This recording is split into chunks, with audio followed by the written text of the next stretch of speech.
Une lycéenne pleine d'enthousiasme, impatiente de jouer à son nouveau jeu vidéo, voit sa vie brutalement interrompue par le légendaire Camion-kun. À son grand désespoir, elle se réincarne dans le monde du jeu. En Pride, la boss finale, une reine cruelle et surpuissante destinée à mourir à la fin. Grâce à ses souvenirs de sa vie passée et à sa connaissance de l'histoire du jeu, Pride décide d'utiliser ses pouvoirs pour changer son destin, sauver sa propre vie et même détourner les événements à son avantage. Alors qu'une princesse aux cheveux rouges contemple le monde depuis son balcon, une lycéenne japonaise se réjouissait encore de jouer à son automne game préféré, Our Ray of Light. Mais un accident tragique lui offre une nouvelle existence dans cet univers fictif. Au même moment, Pride s'effondre dans sa chambre. Lorsqu'elle reprend conscience, la jeune fille réalise avec stupeur qu'elle est désormais dans le corps de Pride Royal Ivy, âgée de 8 ans, la future antagoniste principale du jeu, tout en conservant les souvenirs de sa vie antérieure. Elle se rappelle alors l'histoire. Pride devient une reine tyrannique qui terrorise son royaume, torture l'héroïne Tiara et ses prétendants, avant de finir tragiquement dans la mauvaise fin du jeu. Horrifiée par ce destin, Pride refuse d'emprunter ce chemin. Alors qu'elle réfléchit à tout cela sur son lit, son père inquiet, le roi Albert, se précipite dans sa chambre. Se souvenant qu'elle n'a pas encore rencontré Tiara dans cette timeline, Pride lui demande des informations à son sujet. Surpris, Albert comprend alors que sa fille possède le don de précognition. Cette révélation le remplit de joie, car dans le royaume de Frisia, ce pouvoir est la preuve qu'elle est destinée à devenir reine. Dans ce monde, chacun possède d'ailleurs une capacité spéciale. Face à l'enthousiasme de son père, Pride est troublée. Les événements ne se déroulent déjà plus exactement comme dans le jeu. Après son départ, elle réfléchit à son pouvoir de clairvoyance, se souvenant que c'est justement ce don qui l'amènera au trône, et à sa chute. Refusant de tuer des innocents, elle décide de changer l'avenir. Soudain, un souvenir crucial lui revient. Elle se précipite à la fenêtre de sa chambre. Malgré les cris paniqués des servantes, Pride se tient au bord et appelle son père, prêt à partir en calèche. Albert, choqué, lève les yeux vers elle. Pride lui crie que la roue de son carrosse est endommagée et que cela causera sa mort. À cet instant, une rafale de vent violente la déséquilibre, sous les hurlements de tous. Mais au dernier moment, un serviteur parvient à la rattraper, évitant de... Pride se souvient que, dans le jeu, elle n'avait pas pu prévoir cet événement à temps. Mais grâce aux connaissances de sa vie passée, elle a réussi à sauver son père dans ce monde. Alors qu'elle se détend enfin, ses serviteurs, terrifiés, implorent son pardon pour l'avoir laissé s'exposer au danger. Pride remarque la peur dans leur voix. Habitué à la voir comme une méchante froide et sans cœur, il tremble devant elle, et cela la fait fondre en larmes, submergée par la culpabilité. Après avoir pleuré tout son saoul, elle finit par s'endormir. Son père mentionne alors l'idée de lui trouver un frère adoptif. Dans ses rêves, Pride revit un souvenir de son ancienne version maléfique, où elle torturait cruellement un garçon innocent.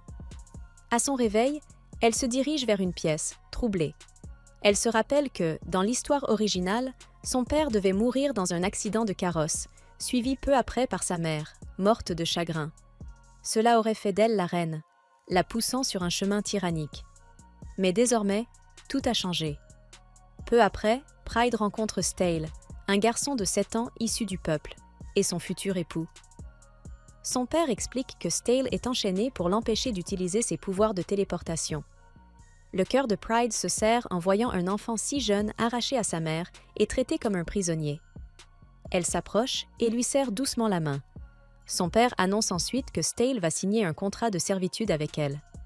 À cet instant, un souvenir refait surface dans l'esprit de Pride. Elle sait que Stale, incapable de lire, sera trompé et forcé de signer un contrat abusif qui fera de lui un serviteur incapable de désobéir à ses ordres. Déterminée à changer ce destin, elle agit.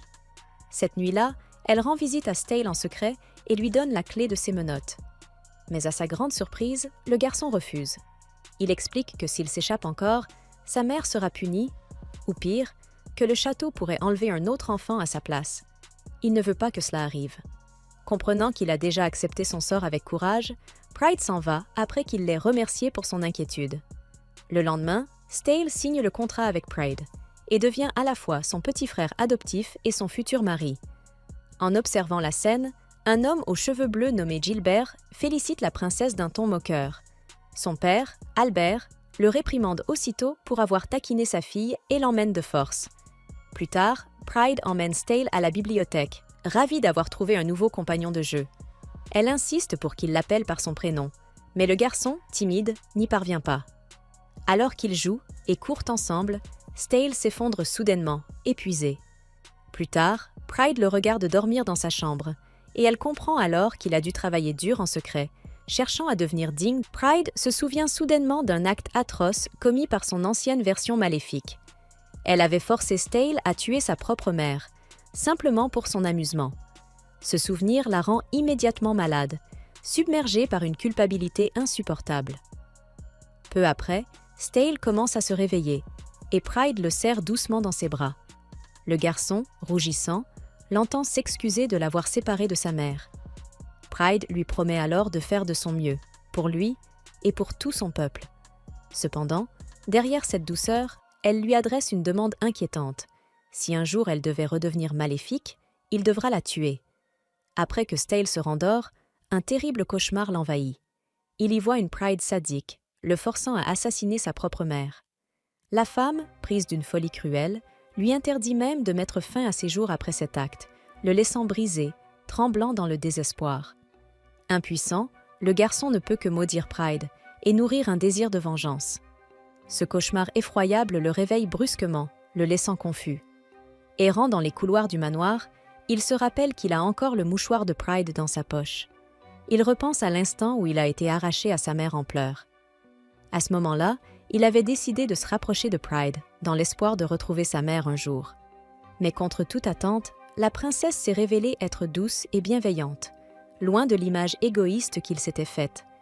Cette contradiction le trouble profondément. Ses pensées sont interrompues par Pride elle-même, qui l'enlace et l'emmène dans une pièce. Là, elle lui remet une lettre de sa mère, remplie de mots chaleureux et d'amour. Les yeux de Stale s'emplissent de larmes, submergés par le manque. Son père adoptif, Albert, lui explique alors que sa mère reçoit une aide financière régulière et qu'il pourra échanger des lettres avec elle une fois par an, grâce à la demande spéciale de Pride.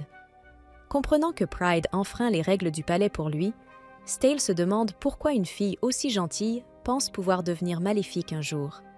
Il fait alors un serment silencieux. Il la protégera toujours et la rendra heureuse. Dans l'ombre, Gilbert observe les enfants avec un air mécontent. Plus tard, en repensant à cette expression, Stale se demande quoi écrire à sa mère. Grâce à ses pouvoirs, il se téléporte jusqu'à l'endroit où se trouve Gilbert et surprend ce dernier en train de répandre d'horribles rumeurs sur Pride. La colère monte en lui en entendant Gilbert la décrire comme une enfant égoïste et arrogante. Furieux, Stale retourne chez lui, réfléchissant à ce qu'il doit faire.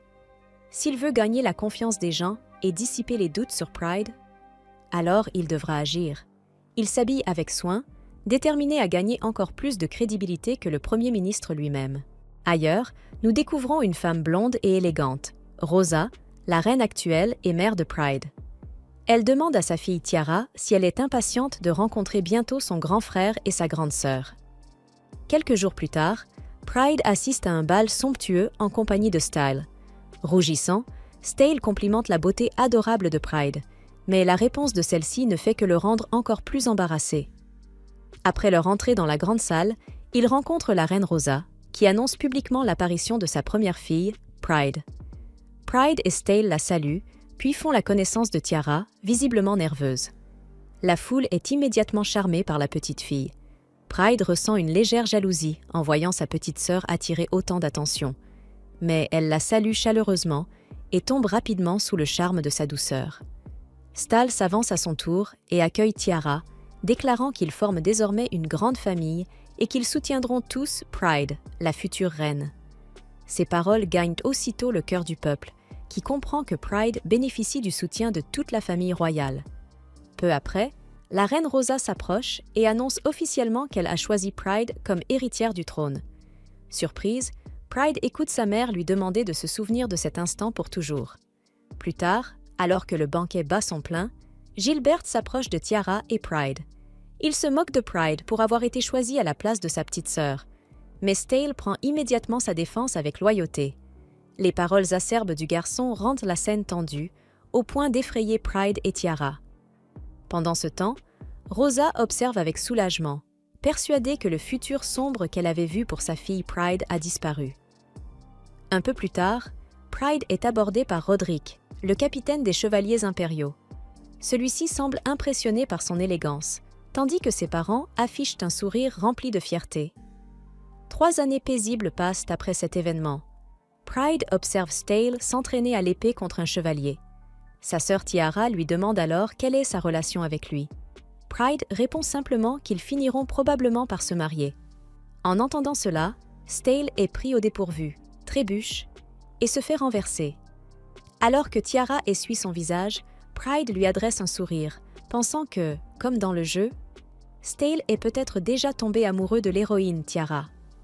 Gêné, Stale détourne le regard pour éviter celui de Pride, qui semble avoir mal interprété la situation. Puis, avec calme, elle se tourne vers le chevalier et lui demande une faveur. Peu après, Pride commence à s'entraîner avec le chevalier, surprenant tout le monde par son talent à l'épée.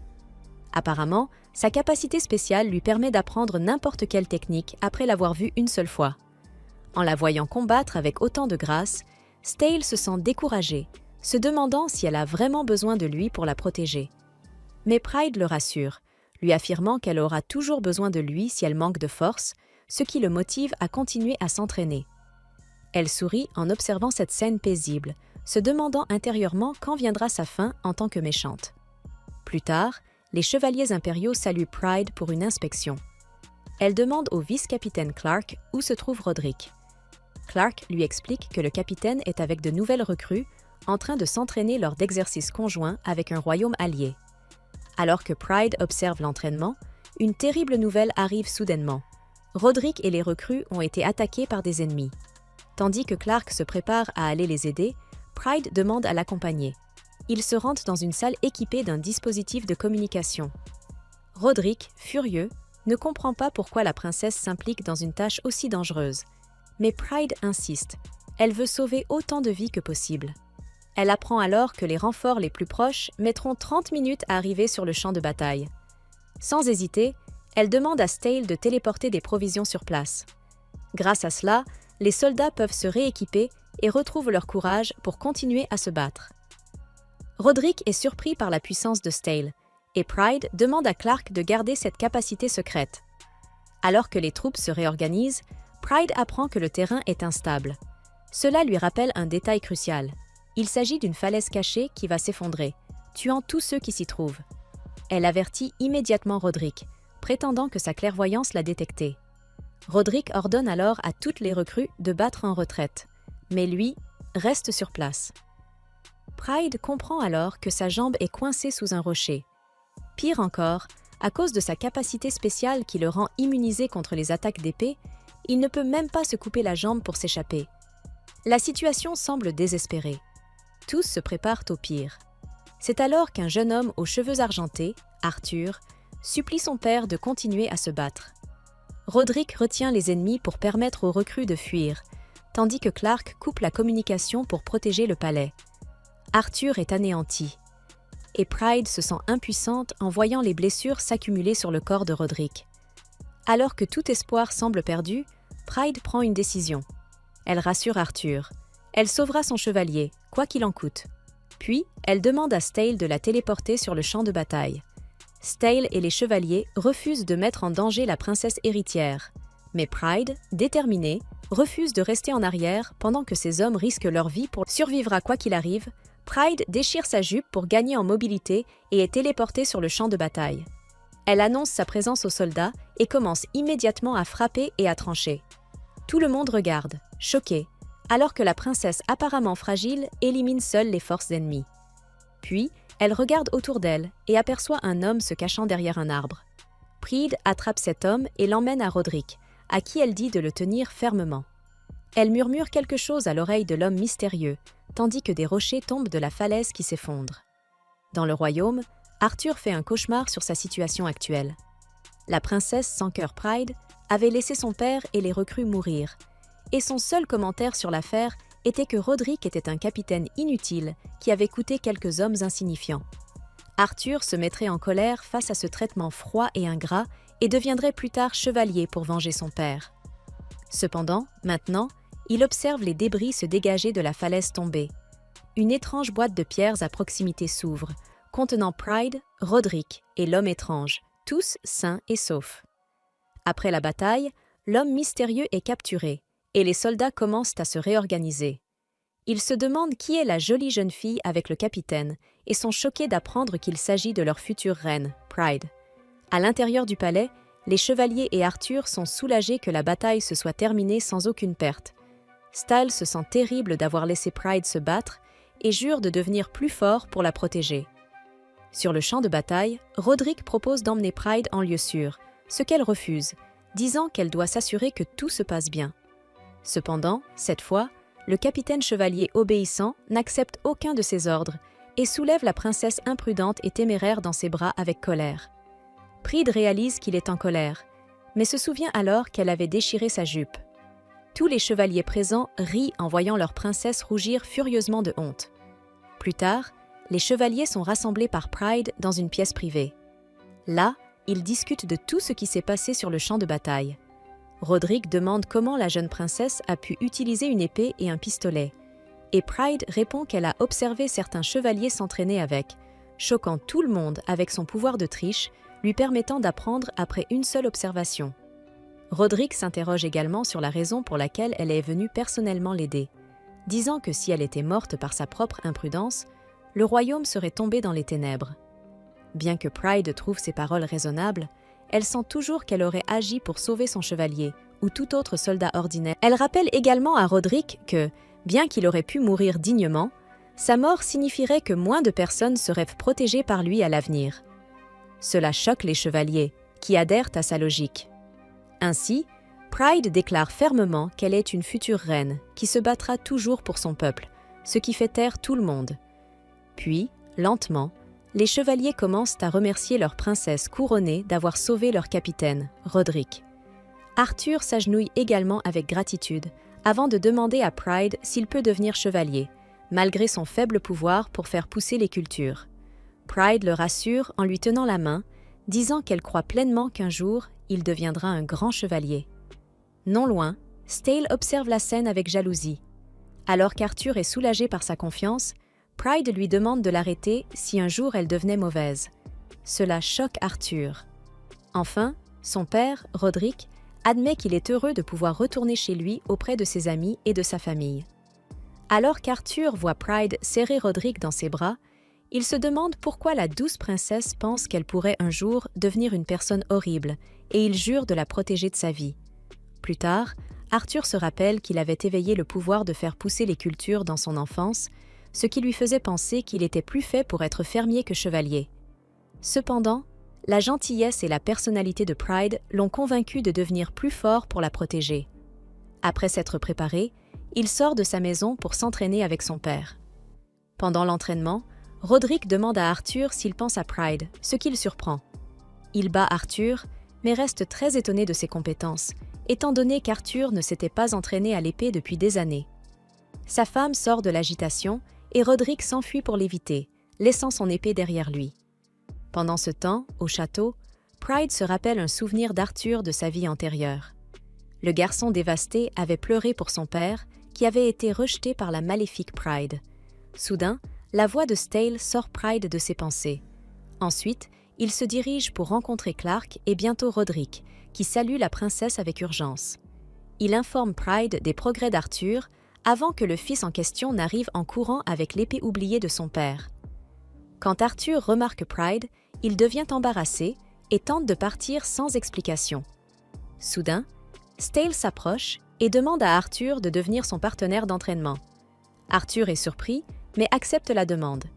Ainsi, les deux garçons se dirigent vers une salle ouverte où Stale commence son entraînement avec Arthur. Arthur remarque une étrange intention derrière le sourire amical de Stale et se sent mal à l'aise. Soudain, Stale lance une attaque rapide, tandis qu'Arthur bloque rapidement. Stale le félicite pour son talent, tandis qu'Arthur continue de se sentir mal à l'aise. Mais soudain, Stale révèle ses raisons de se battre pour Pride. Il explique qu'il souhaite simplement que cette fille au grand cœur soit heureuse. et qu'elle ait toujours besoin d'un gardien fort à ses côtés. Stale reconnaît la force d'Arthur et son amour pour Pride, et souhaite qu'il devienne un chevalier puissant, digne de protéger leur imprudente future reine.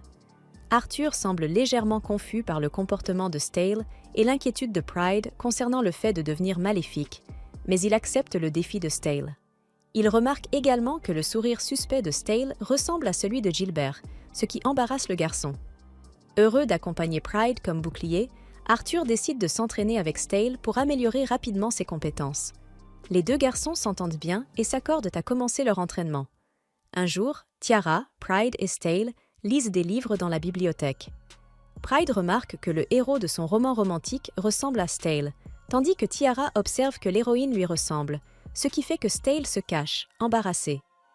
Cette réaction fait penser à Pride que Stale est déçu d'être en couple avec elle. Plus tard, Pride est convoqué dans une pièce par ses parents. Il révèle que le criminel du champ de bataille a été identifié et qu'il était impliqué dans la vente d'informations sur leurs royaumes alliés, permettant à des ennemis de tendre une embuscade à leurs forces. Alors que les gardes amènent le criminel nommé Val, qui possède le pouvoir de la Terre, Rosa demande à Pride de rendre son jugement. Pride réfléchit un instant et se prépare avant d'annoncer que l'homme doit soit être exécuté pour ses crimes, soit vivre comme serviteur s'il aide le royaume à retrouver des otages. Pride demande directement à Val son avis sur son sort, et il accepte de vivre comme serviteur. Rosa approuve le jugement de Pride et lui remet le contrat. Ainsi, Pride commence à énoncer les lois du contrat, qui obligent Val à obéir à la famille royale et à ne jamais recourir à la violence. Ensuite, Stale rencontre Pride à l'extérieur et lui demande de le laisser participer à toutes les réunions importantes à l'avenir. Pride accepte et ils vont rendre visite à Val. Pride met Val en colère avant de lui ordonner de protéger Tiara si elle se trouve en danger, ou de se tourner vers Pride pour obtenir de l'aide s'il en a besoin. Alors qu'un serment maudit est levé, Pride se demande si elle a fait le bon choix. Stale demande à Pride pourquoi elle a laissé partir un criminel aussi horrible, et Pride lui répond que, puisque ce serment l'oblige de toute façon à obéir, elle ne veut pas ôter sa vie sans raison. Il sourit, impressionné par sa magnanimité. Cependant, Tiara demande à Pride si elle est un fardeau pour elle. Pride explique alors qu'elle veut simplement protéger sa précieuse sœur. Elle tient les mains de Tiara et de Stale et leur dit combien elle les aime, souhaitant vivre heureuse pour toujours avec eux. Quelque temps plus tard, Stale et Arthur s'apprêtent à commencer une nouvelle séance d'entraînement. Arthur est surpris lorsque Tiara et Pride viennent les observer. Après un peu de combat, Pride apporte des couronnes de fleurs qu'elle et Tiara ont confectionnées, présentant 2 couronnes qu'elle a spécialement choisies pour les garçons. Pride leur offre des compliments sincères et leur montre son affection, ce qui fait rougir les 2 garçons. Puis, constatant qu'il n'y a pas assez de fleurs pour Pride, les 2 garçons posent leur couronne sur sa tête. Pride sourit et leur donne une fleur à accrocher sur leur tête avant de partager sa couronne avec sa petite sœur. Après cela, Arthur fait ses adieux à Pride et aux autres, se préparant pour son examen de chevalier. Maintenant âgée de 13 ans, Pride est heureuse de s'être installée dans une nouvelle vie. 2 ans plus tard, Arthur termine sa formation de chevalier et son examen, et reçoit personnellement sa chevalerie des mains de Pride elle-même. Beaucoup plus mature, Arthur embrasse son épée, accomplissant enfin sa promesse de devenir le gardien de Pride. Plus tard, Arthur retrouve Stale, qui semble de mauvaise humeur après qu'on lui a dit que son sourire ressemblait à celui de Gilbert. Arthur rit avant de lui offrir un cadeau. En l'ouvrant, Pride et Tiara arrivent et voient qu'Arthur a apporté une paire de lunettes de soleil. Elle se demande pourquoi il a choisi ce cadeau et il explique que cela convient au Stale mature. Les enfants sont interrompus par Gilbert, qui rend visite à Pride. Il demande son aide pour une affaire particulière, ce qui la surprend. Mais soudain, son père, Albert, surgit de nulle part et emmène Gilbert. Pride explique à Stale que Gilbert tente de faire passer une loi permettant à la famille royale de traquer et surveiller certains utilisateurs de pouvoirs particuliers. Cette loi lui semble intrusive et Pride la rejette. Elle pense alors à quelque chose et demande à Stale de la téléporter là où se trouve Gilbert. Ils apparaissent à l'extérieur d'une pièce où l'on peut entendre Gilbert se disputer avec Albert.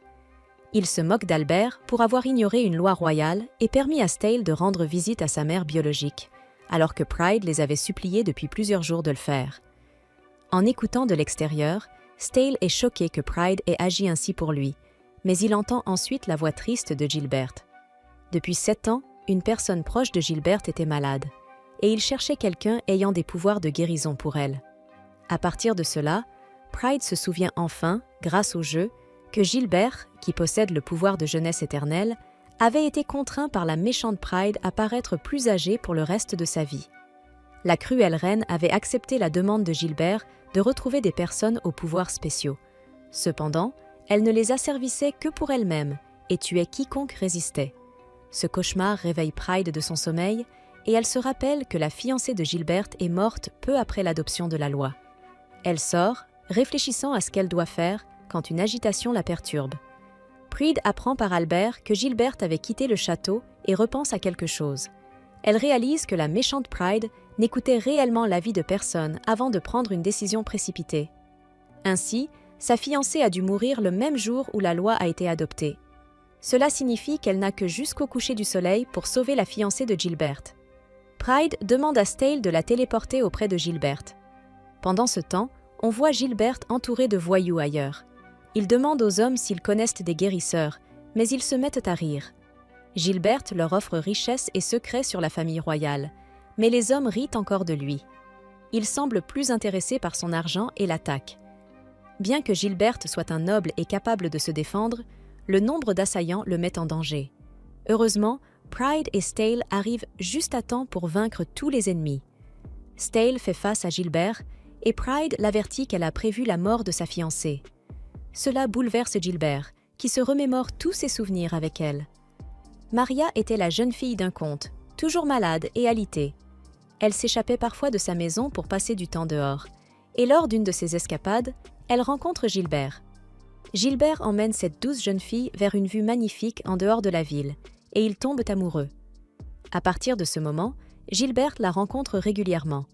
Malheureusement, il apprend un jour que Maria est fiancée.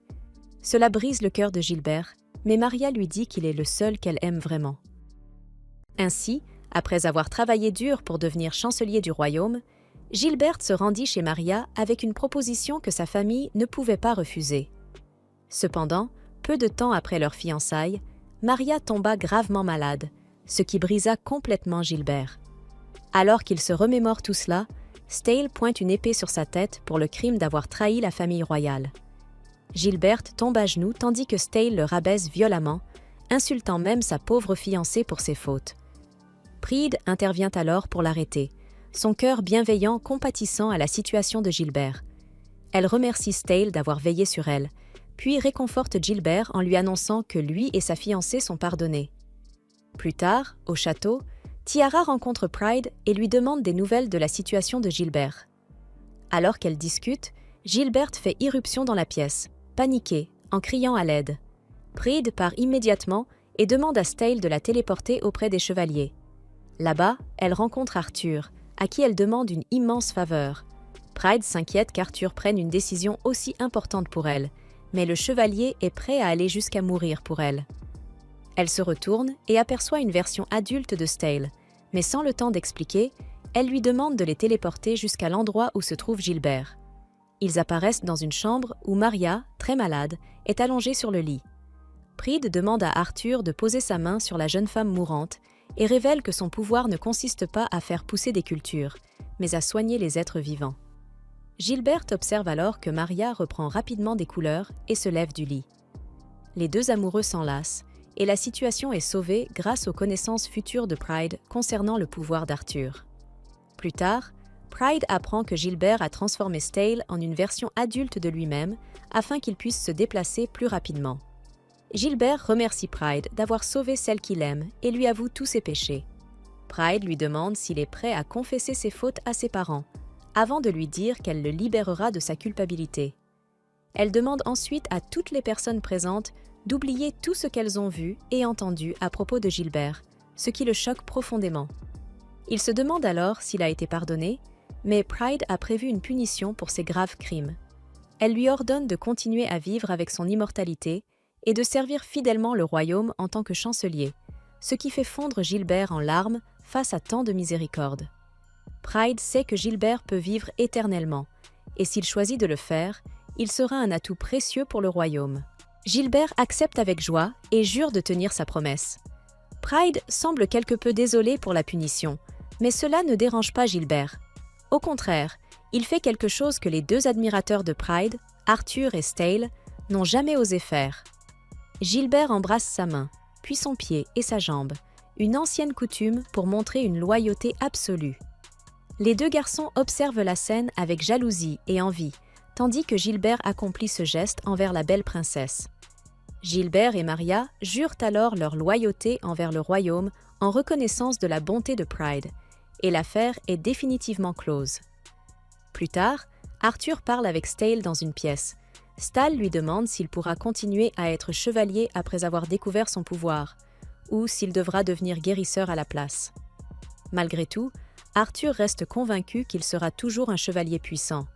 Puis, Arthur change de sujet et demande à Stale s'il accepte que Gilbert ait été pardonné, ce à quoi il répond oui. Cependant, le chevalier n'est pas totalement convaincu et pousse Stale à être honnête. Le garçon, en colère, commence alors à exprimer sa frustration face au fait que la princesse ait laissé partir Gilbert malgré toutes les horribles choses qu'il a dites sur elle. Il a l'impression de ne pas assez protéger Pride, mais Arthur se précipite pour le rassurer. Il lui explique qu'avant même qu'il ne connaisse Pride, la ville était remplie de rumeurs malveillantes à son sujet. Cependant, ces rumeurs ont fini par disparaître avec le temps, clairement grâce aux efforts de Stale.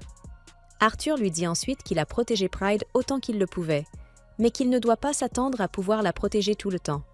Pour le rassurer, il lui propose de la protéger lui-même lorsque Stale ne sera pas là. Stale est surpris et complimente Arthur pour sa maturité, mais ce dernier rejette le compliment en disant qu'il était encore pire à l'âge de Stale.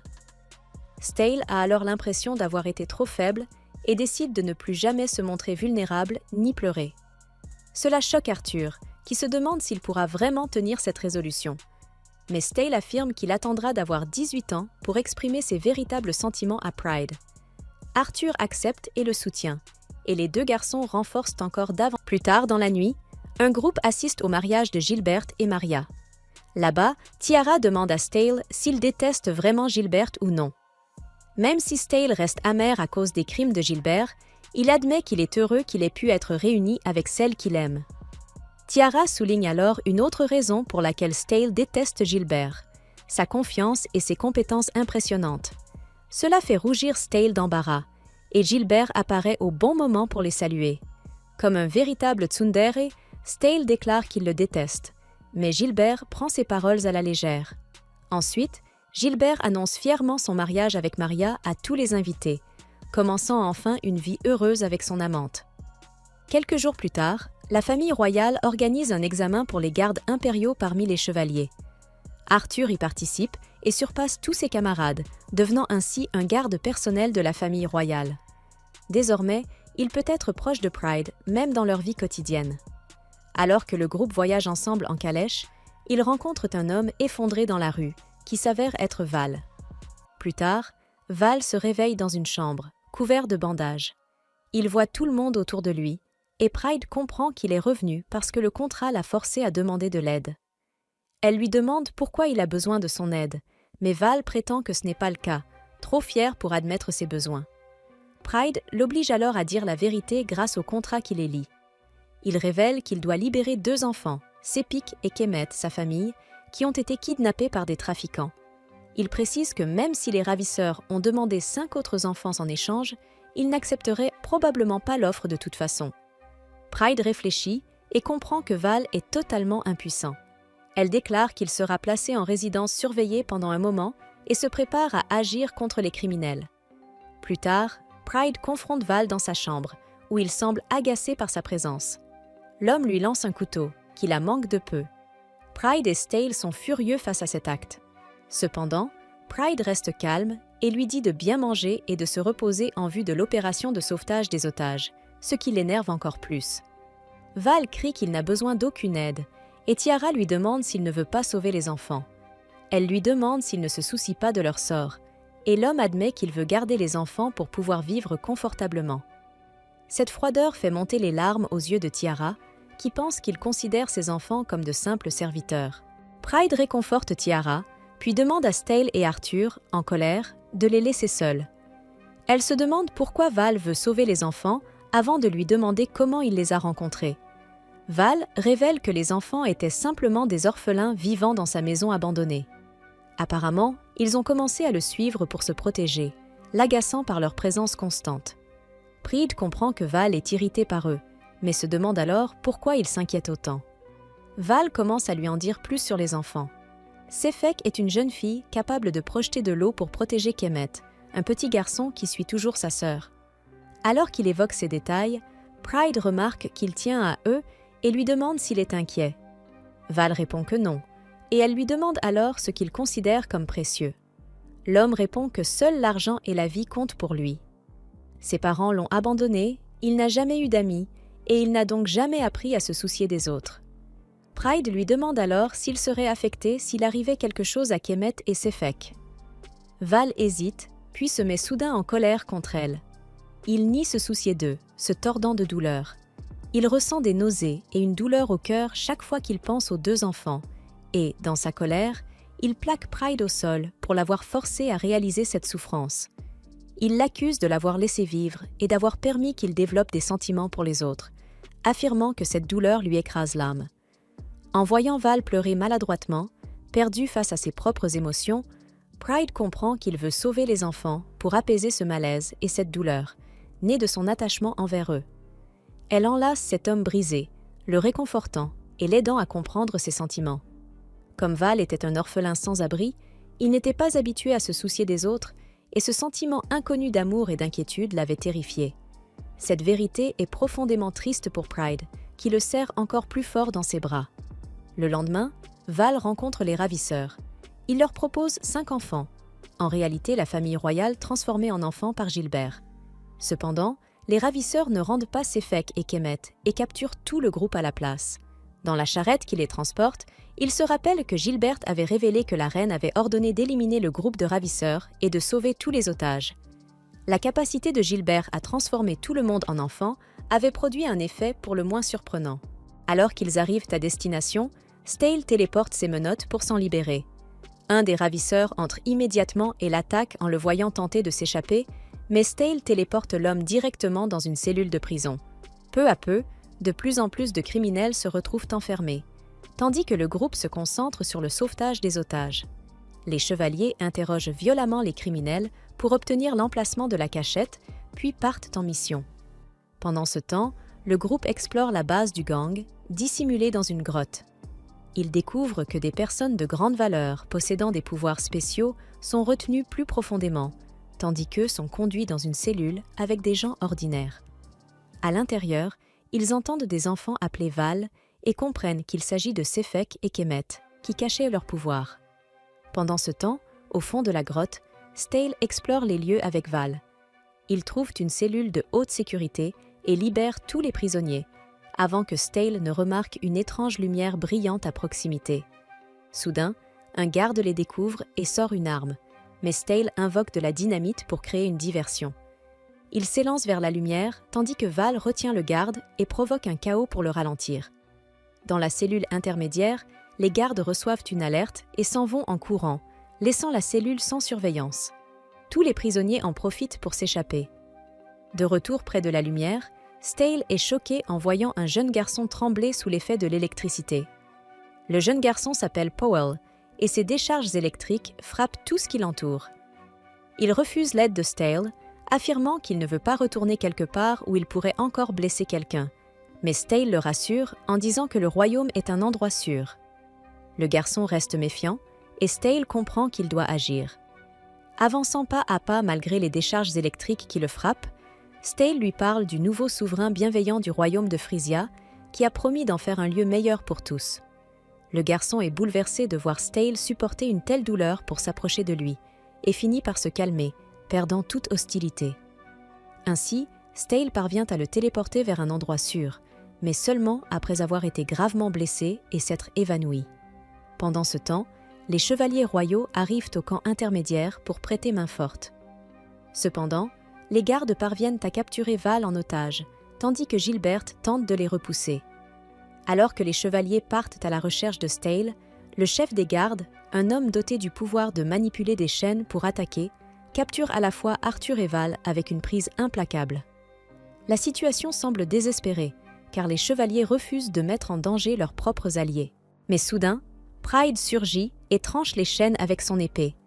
Elle défie courageusement l'homme, qui est surpris par sa force brute et son habileté. Pensant livrer un bon combat, il se retrouve rapidement dominé, et Pride ordonne à un chevalier d'exécuter le criminel. Soudain, une explosion à l'extérieur de la grotte secoue tout le monde. Alors que le groupe se précipite dehors, Val entend dire que l'explosion a créé un énorme cratère où 2 enfants ont été aperçus. Inquiet, il se dépêche d'y arriver au plus vite. Lorsqu'il atteint enfin l'endroit, il retrouve Sefek, mais ne voit aucune trace de Kemet. Sefek lui montre des décombres sous lesquels Kemet est coincé. Val regarde à travers un trou dans les ruines et appelle Kemet. Heureusement, le garçon est en vie et peut respirer grâce à cette ouverture. Cependant, la situation reste critique, car il doit être sorti avant que d'autres débris ne s'effondrent sur lui. Pride tente d'aider Val, mais la grotte tremblante devient de plus en plus instable. Val refuse son aide et lui demande de sortir, souhaitant garder cette affaire personnelle. Pride respecte sa décision et s'en va, tandis que Val bloque le passage avec des rochers. Une fois dehors, Pride retrouve Sefek. La jeune fille est dévastée de savoir que sa famille est encore à l'intérieur, mais elle est impuissante. Un petit jet d'eau éclabousse un chevalier, qui l'empêche de retourner dans la grotte. Pride réfléchit à ce qu'elle peut faire pour Kemet et Val, et Gilbert lui dit que Kemet possède peut-être la capacité de sauver la situation. Elle retourne alors vers les décombres, ce qui surprend Val. Pride lui dit de tendre la main et de saisir celle de Kemet, ce qu'il fait, tout en se demandant comment elle compte l'aider à les sortir de là. Mais une fois qu'il attrape la main de Kemet, Pride lui ordonne de manipuler toute la grotte et de détruire les rochers qui bloquent l'enfant. Val pense qu'elle est devenue folle, mais il ressent soudain une puissance incroyable qui lui permet d'activer les roches de toute la grotte et de détruire les décombres. Fou de joie, il enlace le petit Kemet terrifié, tandis que Pride comprend que le pouvoir naturel de Kemet est d'amplifier les capacités des autres. Cela explique pourquoi Sefek pouvait créer de puissants jets d'eau avec lui, mais seulement de petits jets lorsqu'elle était seule. Alors que la grotte commence à trembler de plus en plus, Val crée un navire de pierre pour transporter le groupe hors de la grotte en train de s'effondrer. Alors que le groupe pousse un soupir de soulagement à l'extérieur, non loin de là, des individus suspects les observent. Ils semblent surpris que tout le monde ait réussi à s'en sortir vivant, avant de lancer encore plus de bombes en contrebas. Ces explosions piègent Sefik sur une falaise qui commence à s'effondrer. Val crie son nom et se précipite pour la projeter en sécurité, mais il tombe lui-même lorsque la falaise cède. Alors qu'il chute vers une mort certaine, l'ancien criminel sans cœur se demande à quel moment il s'est autant attaché à ses 2 enfants. En repensant au passé, il se souvient que, après être rentré chez lui suite à sa punition, il avait trouvé 2 enfants vivants dans sa vieille maison abandonnée. Les enfants semblaient lui faire confiance et ont commencé à le suivre partout pour se protéger. Val les trouvait agaçants, mais ne les a jamais chassés. Peu à peu, il s'est attaché à eux et leur a même donné leur nom. Lorsque Sefik a appris à utiliser son pouvoir pour créer de l'eau et le vendre, ils ont commencé à vivre confortablement tous les 3. Mais un jour, leur bonheur a pris fin lorsque des trafiquants ont enlevé les 2 enfants. Lié par son contrat avec Pride qui lui interdisait d'attaquer quiconque, Val n'a pu que regarder, impuissant, alors qu'on lui arrachait sa seule famille. De retour au présent, Val semble prêt à mourir, mais il est choqué lorsque la future reine saute et fait un étrange signe. Ce signal réveille Stahl, blessé à l'extérieur, qui se téléporte aussitôt vers elle et les emmène tous loin de la grotte. Sefik et Kemet accourent pour enlacer leur père adoptif, qui sourit de soulagement, tandis que Pride enlace joyeusement Stahl. Quelques semaines après l'incident de la grotte, on voit Pride discuter avec Arthur et Stahl. Bien que les poseurs de bombes n'aient pas été capturés, le royaume semble en paix. Le groupe est surpris lorsque Val, Sefik et Kemet arrivent en fonçant vers eux sur un rocher. Il semble que Val utilise pleinement le pouvoir de Kemet et travaille désormais comme livreur. Pride sourit en voyant les 3, qui ont l'air bien mieux qu'avant. Pour le remercier de son aide, elle leur propose de devenir les transporteurs officiels de la famille royale.